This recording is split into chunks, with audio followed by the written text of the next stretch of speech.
So, like Seth, I'm an inveterate pacer, and so I need a roving mic. It's like when I was growing up, I wanted to be a rock star, and I saw those people with guitars that had those roving things attached to them, and unfortunately, my career went in a different direction. It would have been glorious. So it's fantastic to be here. I was lying in the hot tub this morning, and it was a beautiful sunny day, and we just had fantastic food, and the conference has been so much fun, and everyone's so nice. And I thought, what a brilliant environment to think about people threatening me constantly, threats to my life and my children, and killing other people. You really couldn't find an environment more suitable to think about killing in war than this one.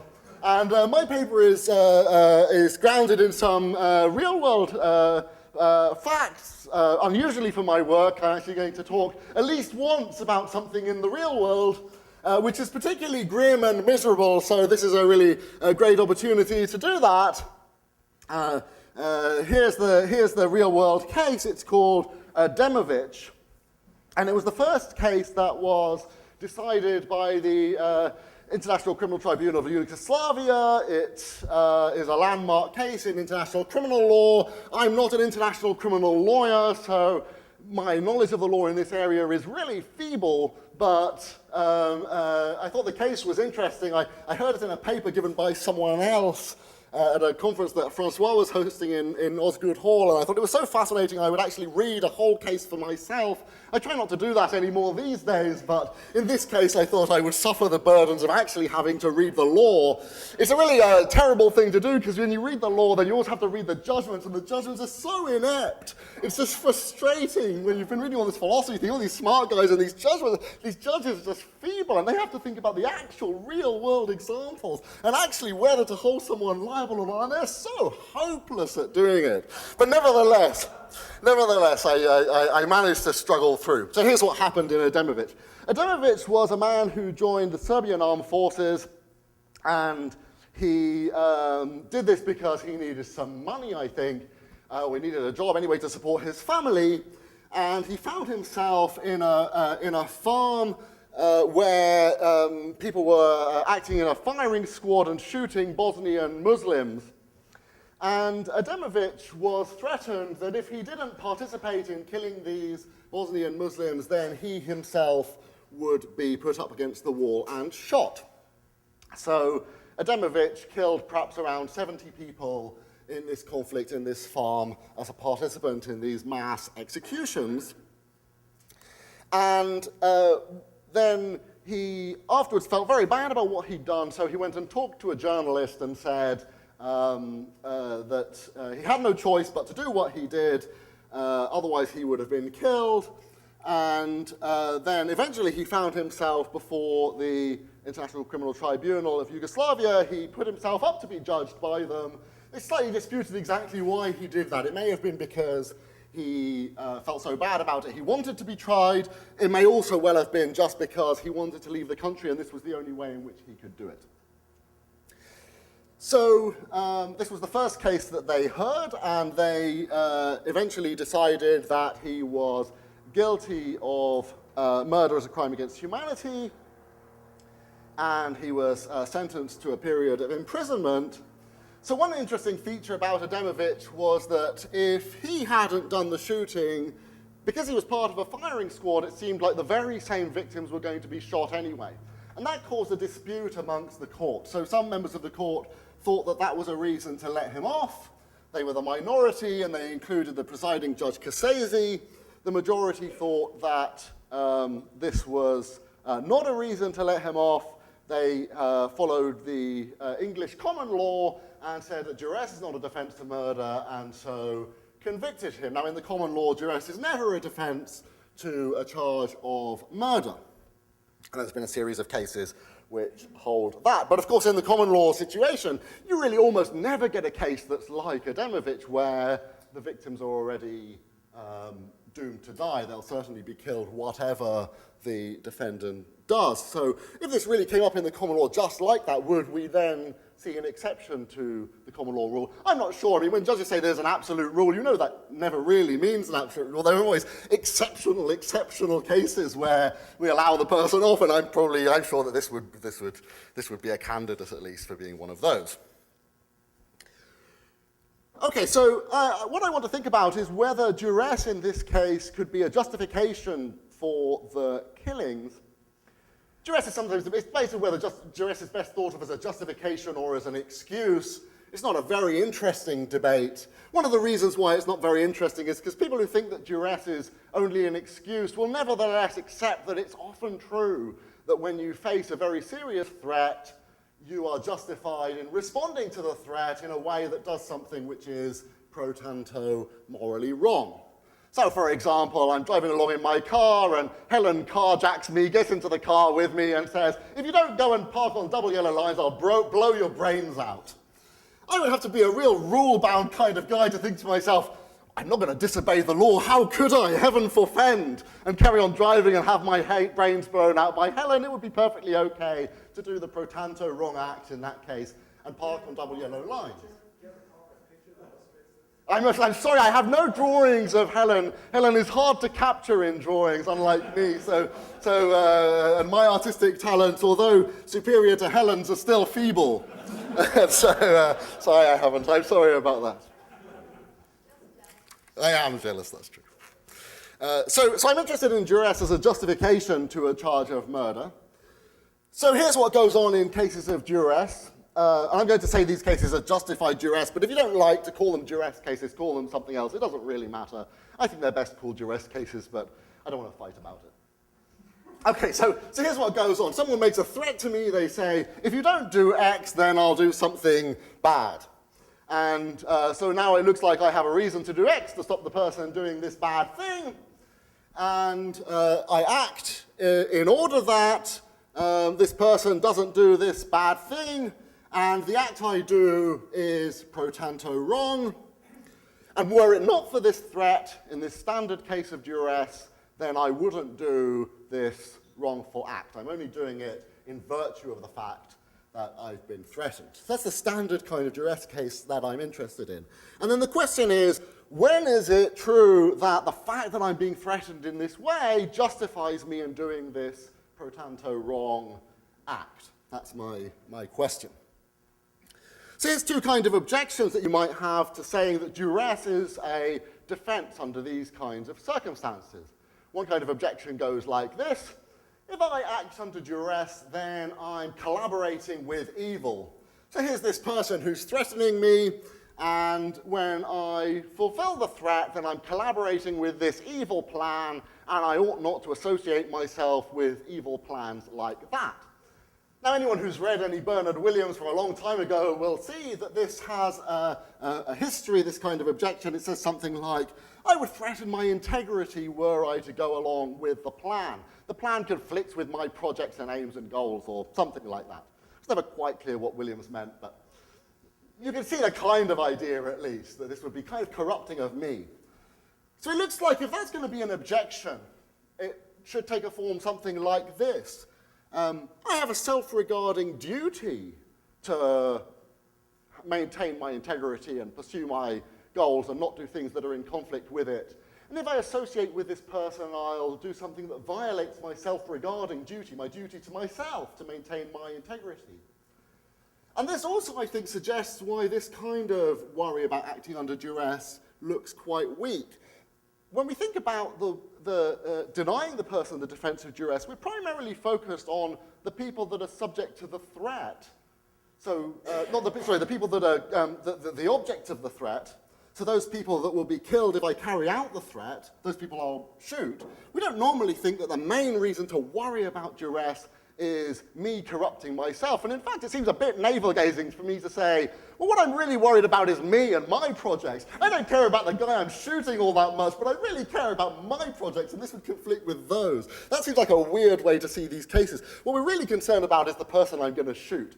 So even if this integrity objection has some kind of force in some kinds of cases, I doubt that it plays a really fundamental role in our worries about people acting under duress. So here's another kind of worry. There are two kinds of non-consequentialist principles that you might think that would be violated if I act under duress. So imagine that Helen threatens me that if I don't shoot Jeff, then she'll shoot me. Is it permissible for me to shoot Jeff?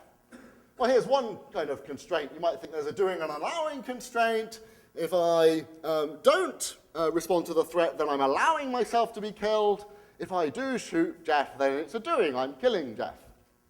So if there's a principle of doing and allowing that is a constraint on our actions, I'm violating it when I shoot Jeff.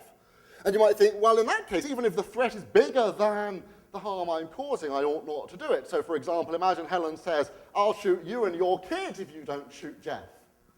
Maybe we should also conclude that I shouldn't shoot Jeff, because now, although I'm saving 2 lives and killing Jeff, I'm violating the doing and allowing constraint, and 2 lives aren't good enough to justify me infringing the constraint in this case. So that's one kind of worry. But even worse, you might think, than doing and allowing, what's going on here is that I'm violating the more fundamental and more powerful means principle constraint. So Helen says to me, if you don't shoot Jeff, then I'm going to shoot you. And now I've got this decision to make. What should I do? Well, the only way for me to avoid this threat that Helen poses to me is to shoot Jeff. But then if I shoot Jeff, I'm using Jeff as a means, you might think, to avert the threat that Helen poses to me. Now, if we think that there's a more powerful constraint, a means principle constraint, that says you shouldn't use people as a means to achieve a good, even a much greater good, it looks like I might be violating this constraint in this case, and that looks like it's troubling. And we think the means constraint is pretty powerful, so in other kinds of cases it looks like even saving 5 people might be unwarranted when I'm going to use a person as a means to do it. So in the famous bridge case, which you'll all know, I take the large person, to speak in a more PC way about it, and throw this person off the bridge in front of a trolley to prevent 5 people from being killed, and then many people think that's impermissible. Or I have another kind of case in the paper called Human Shield, where someone's threatening me and 4 of my kids, and then the only way to prevent all of us being shot is to take this large person and pull him in front of us and use him as a human shield so he gets blasted and we all get saved. It looks like that might be impermissible, even though we're doing a much greater good now. Okay, so it looks like the means principle is an important principle. It's a very powerful constraint on action, and it looks like it's going to be violated in duress cases. So that looks like a challenge that we want to meet if we're going to allow duress even in a reasonably wide range of cases where the person's threatened with something really terrible to do something which is less terrible. So if this worry is right, then it looks like duress should very rarely be a defense, not just to murder, but to almost anything else, because you'll be using the person that you harm as a means to avert the threat. So that's the most important challenge, I think, to duress as a justification.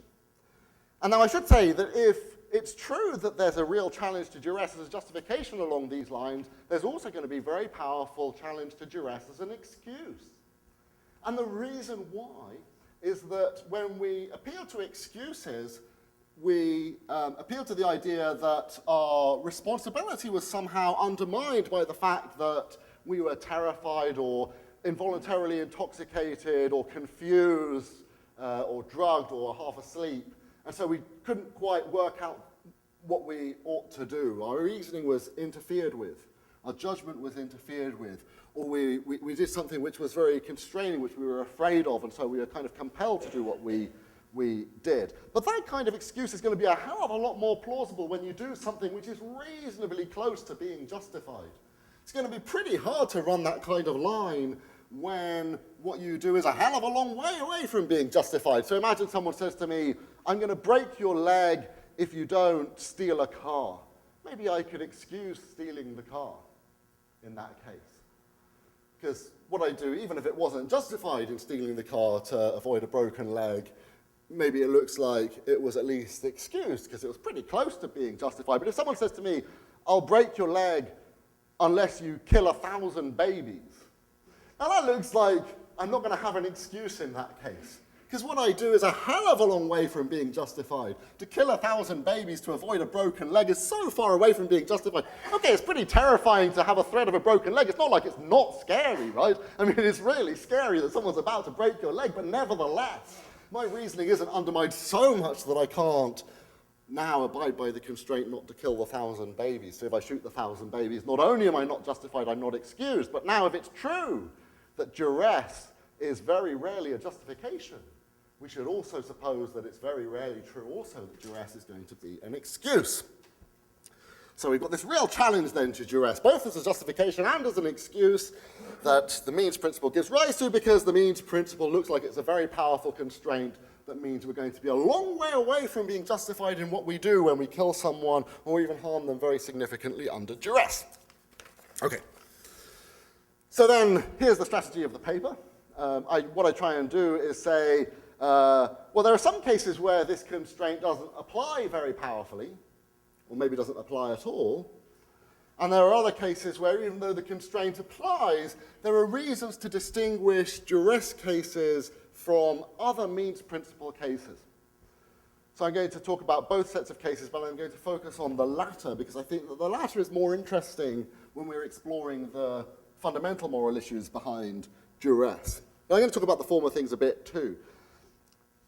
So one kind of case where it looks like this worry isn't going to arise is the case where where the content of the threat is not to harm or kill someone. The content of the threat is rather to do something else which will then harm or kill someone as a side effect.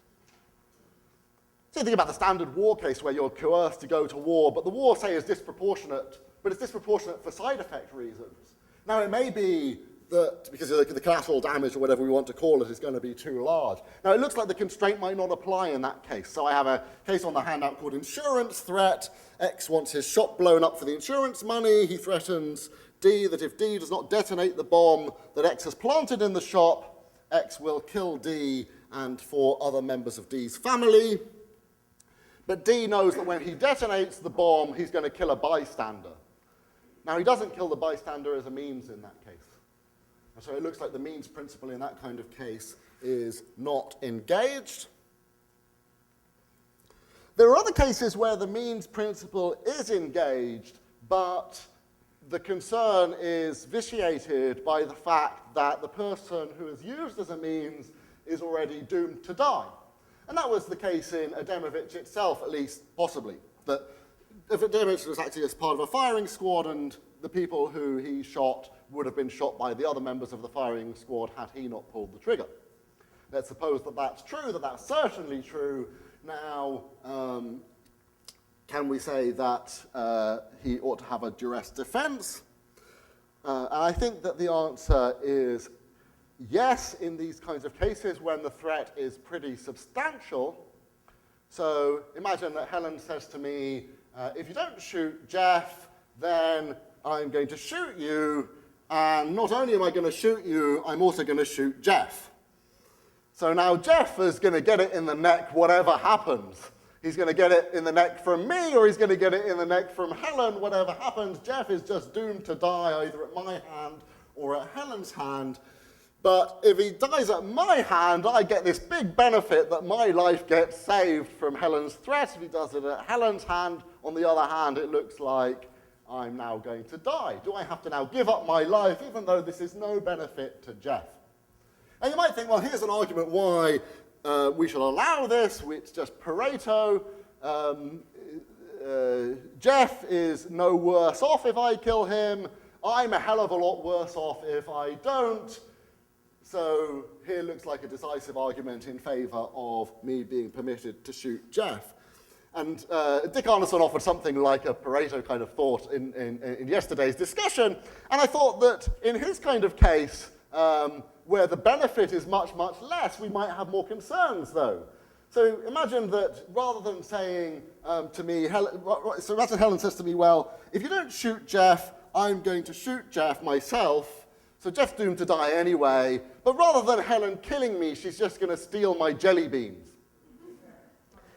Now, I really like jelly beans. Now, on the view that Dick expressed yesterday, it seems like I should still shoot Jeff. I'm still permitted to shoot Jeff, because now I can get the benefit of the jelly beans, and so I'm better off if I shoot Jeff, and Jeff's no worse off, and so I should shoot Jeff, and yet I think many of us might balk at the idea that I should shoot Jeff for jelly beans, tempting though that may be. Here's a reason why we might balk at that suggestion. Think about it from Jeff's perspective. This is a bad perspective to be in. Now imagine that Jeff had an option to select his killer. So he could select either me or Helen as his killer, and if he selects Helen, then I don't get jelly beans. And if he selects me, then I get jelly beans. He's going to die anyway at someone's hands. Does he have a duty to select me? I say not. I say if Jeff just has a preference, even a pointless preference, that he's killed by Helen rather than by me, then it's okay for him to select Helen. I can't say, but you could have given me jelly beans at no cost to yourself. Right? That just doesn't sound like the right kind of objection that I can make to Jeff. You bastard! You could have given me jelly beans and you chose not to, and you didn't get anything out of it. It just doesn't sound like it's going to have force in this kind of case, but we should prefer Jeff's permission to choose his killer if he wants to. Now, in that case, if I kill Jeff to get the jelly beans, it looks like even though it's Pareto, I've done something wrong now, because what I've done is I've imposed myself on him as the killer when he could have preferred Helen. And you ought not to impose yourself on someone or interfere with someone without their consent when they could select another kind of option. So that looks like an argument against being permitted to kill under Pareto conditions. But now go back to the earlier case where Helen's now threatening my life rather than just taking my jelly beans. And that looks like a different kind of case now. Imagine that Jeff's in the position where he could select Helen as his killer or me, and if he selects Helen as his killer, I get shot. And if he selects me as his killer, I don't get shot. Now I think, given that it's no worse for Jeff, Jeff's got to select me. He could save my life at no cost to himself. He's doomed to die anyway, and in the throes of death, he ought to accept that I'm his killer because he can save my life at no cost to himself. So that's, I think, an argument why it's okay to kill under these Pareto conditions. You would respect the judgment of the person by doing only something that they have a duty to do. Now, Dame is going to quibble with this a bit in comments which she kindly sent me in advance, which are fantastic, and I'm going to offer a little response to the quibble, but let me leave it there for the moment. Okay. Now we've got this other kind of... How long have I gone for? 25, I've got 20 minutes. Okay, so I'm going to have to move quickly. Let me just have some water. All this talk of jelly beans has made me thirsty. I don't mind killing, but losing jelly beans, God, it's a problem. Right, so let's... So I've got a variation on the handout, which I'm just going to look at very, very quickly. There are some cases where people aren't doomed to die, and yet it still seems like it's going to have a kind of Pareto-style justification. Here's the kind of case I have in mind. Imagine that there's 20 of us, and we're all in isolated little chambers, and the villain, who's particularly nasty in this case, says to us, any of you can press a button, and if you press a button, the other 19 will be killed. If no one presses a button, I'm going to shoot you all.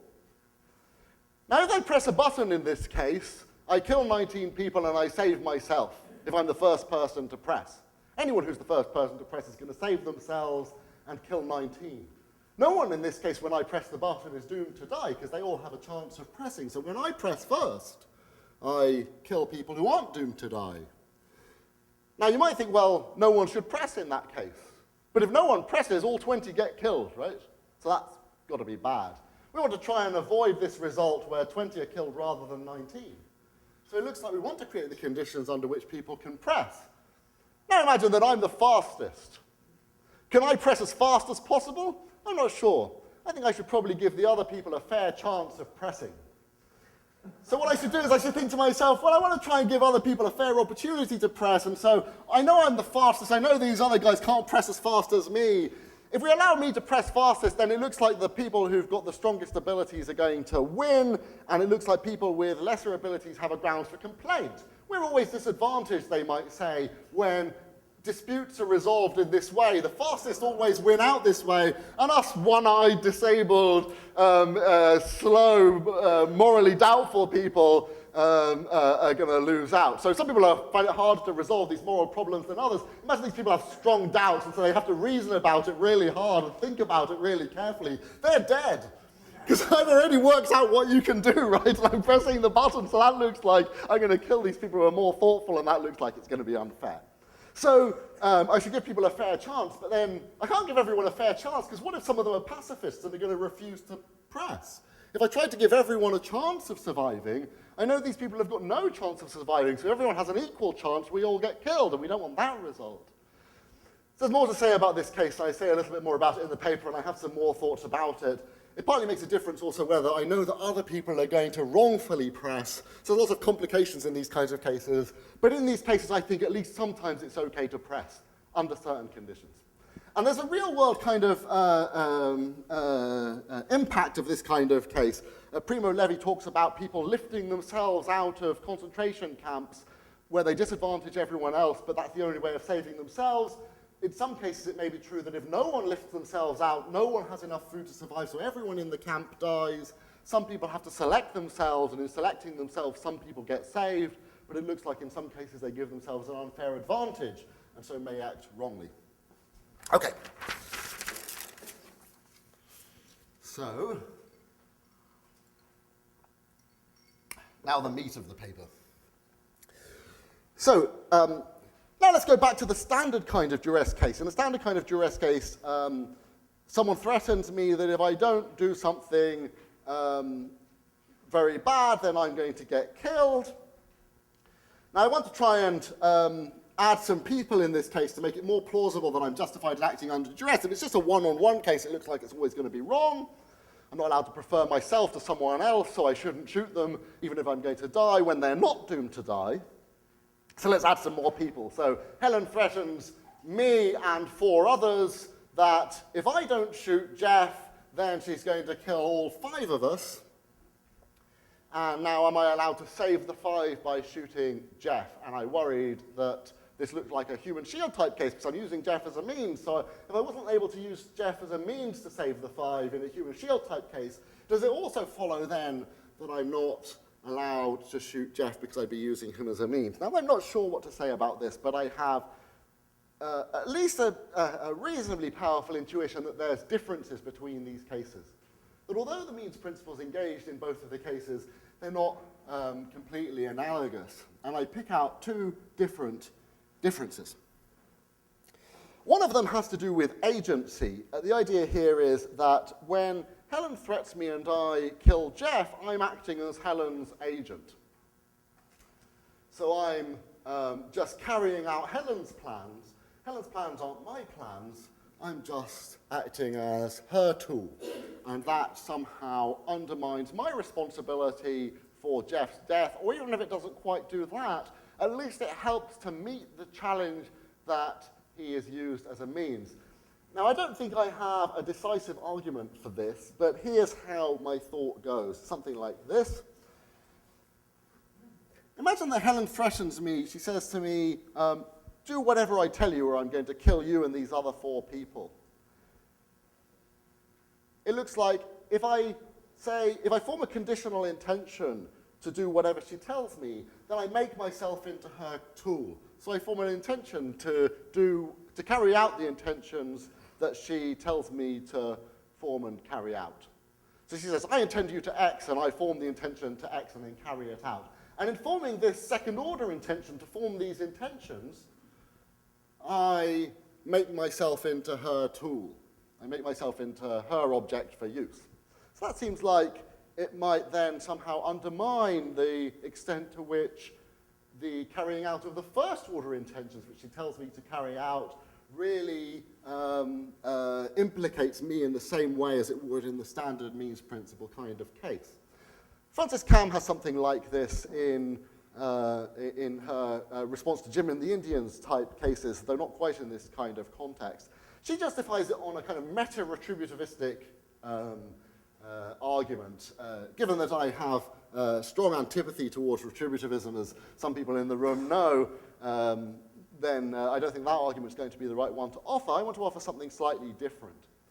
Think about the cases where I'm allowed to provide Helen with a tool. So imagine that Helen wants to slay Jeff. And she says, if you don't provide me with a tool to slay Jeff, I'm going to kill you and 4 others. I could give her the sword, which then will be used to slay Jeff. Am I permitted to give Helen the sword? If I give Helen the sword, I don't think I'm using Jeff as a means. I'm just giving Helen the opportunity to kill Jeff. And I think that that's probably permissible for me to give Helen the sword to avoid me and 4 others being killed, even though that will result in Jeff being killed. In this case, it looks like as a side effect. I provided her with the tool, but I haven't intended his death. Now, in the Duress case, I'm the tool, so you might think, well, that makes a difference. I don't think it quite makes a difference. So I have a case on the handout. This is a much more realistic example than many of mine, called Human Club. In Human Club, Helen can kill Jeff by using me as a human club only if I hold my body rigid. So I hold my body rigid like this, and then Helen can pick me up and swing me, and in doing this, she will knock Jeff into the high stands, and he will be killed. Is it permissible for me to hold my body rigid if I know that if I don't hold my body rigid, she's going to go all floppy, and then Jeff doesn't get knocked anywhere, and he survives? So should I then not hold my body rigid? I say it's okay for me to hold my body rigid, and I say, in this case, that's so even though I will be the tool by which Helen kills Jeff.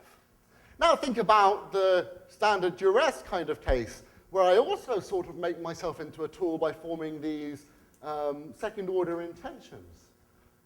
I think this case at least is somewhat analogous to the human club case. And as I think it's permissible for me to hold my body rigid in the human club case, I think we have some grounds for me to allow myself to turn into a tool for use by Helen to kill Jeff to avert the threat to the 5, and so I think it might be permissible on those grounds for me to kill Jeff. I'm now just a tool. And when I carry out the intentions, although it's true now I'm executing intentions, there's an important sense in which those intentions are just mine qua tool rather than mine qua person, or something like that. So that looks like one kind of strategy. I'm not sure how decisive that is. I'm worried about it, but I think it has some kind of force, the analogy between making myself into a tool and carrying out these intentions that I form. In the paper, I talk about cases where it's clearly okay to turn yourself into a tool. I'm just going to leave them aside because I don't really have time, but I think Dana might have comments about them, and if she does, she can describe the case. Here's another difference. How long have I got? 10 minutes, okay, plenty of time. Here's a different kind of way of addressing this problem. It's true in the case of duress, you might think that I use Jeff as a means. Let's suppose that that is true, that when I shoot Jeff to avert the threat to the 5, me and the 4 others, I use Jeff as a means. But the means principle isn't the only important moral constraint that is violated in the human shield case.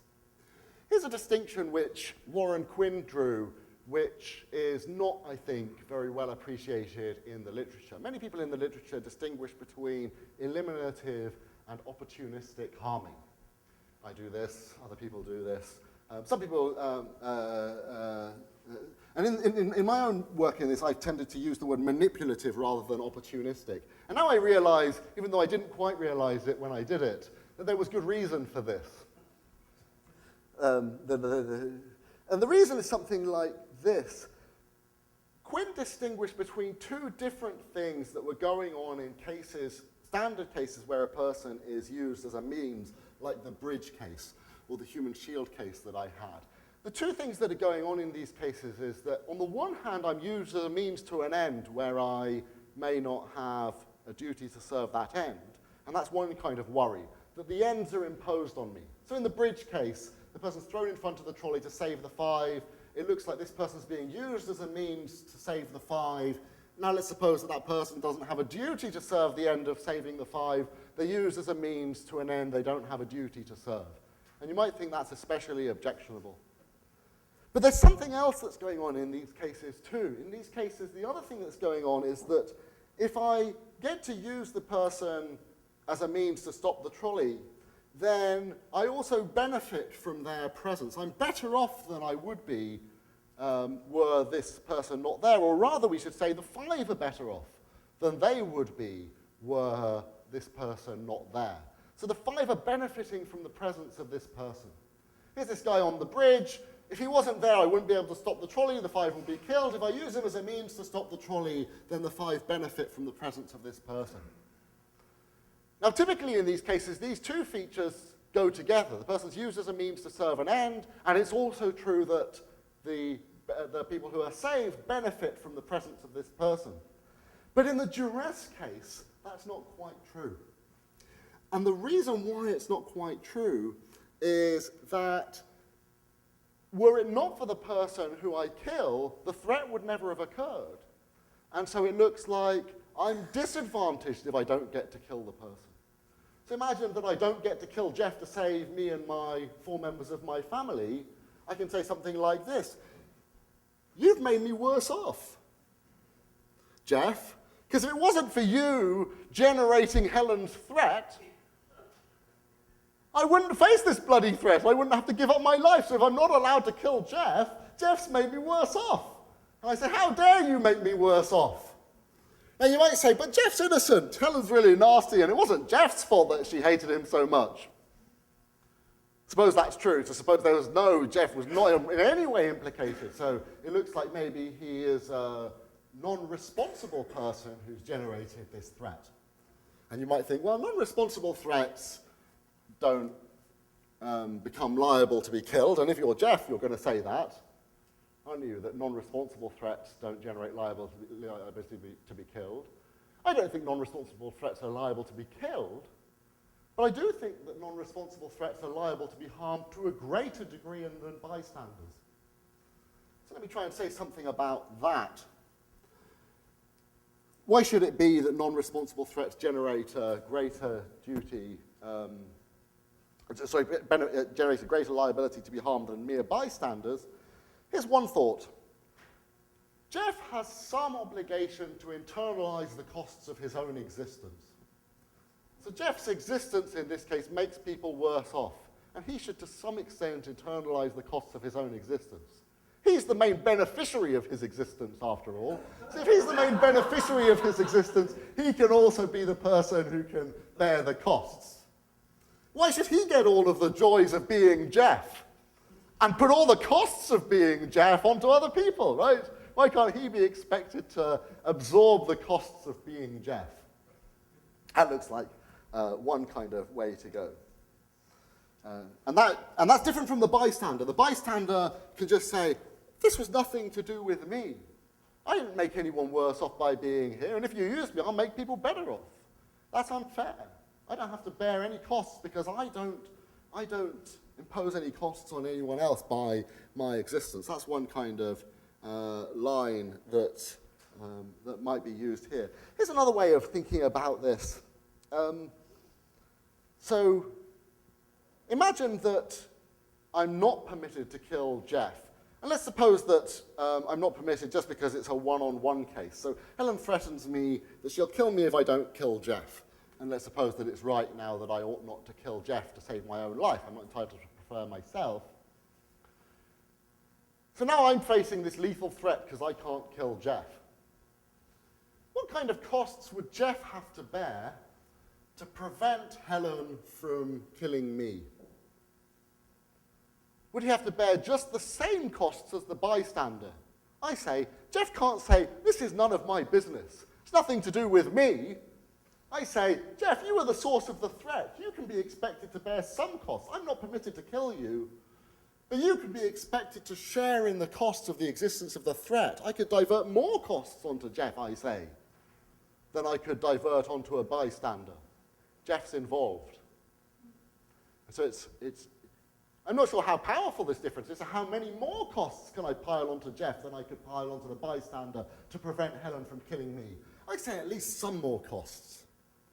This also, I think, shows that Jeff is wrong to think that a lack of responsibility necessarily undermines any liability to be harmed. I think that the person has some liability to be harmed, even when they are non-responsible, because they can be expected to bear greater costs than mere bystanders when they are the source of the threat. In fact, I think it's pretty implausible that we should treat Jeff and the bystander in exactly the same way.